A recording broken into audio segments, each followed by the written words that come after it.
நீங்க எப்படி இருக்கீங்களோ அதே மாதிரி தான் இந்த வீராவும். பாவம் அத்தை, இவ்வளவு நேரம் ஒரே புலம்பல். இவன் ரோட்ல அங்கங்க கலாட்டா பண்ணிட்டு இருக்கானா, குடிச்சிட்டு வேற சுத்திட்டு இருக்கானா. அதை வீரா பார்த்துட்டு ரொம்ப ஹர்ட் ஆயிருக்காங்க.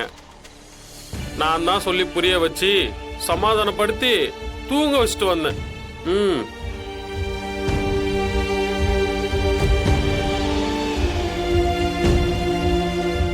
கொஞ்சம் பார்த்துக்கோங்க அத்தை.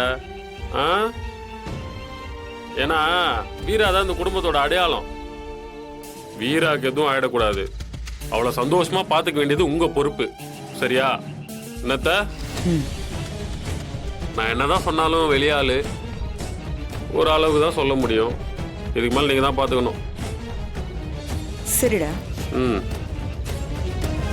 டேய் பங்காளி, நாளைக்கு வீரவாயாலேயே நீ என்னென்ன வாங்கி கட்டுறது மட்டும் பாரு.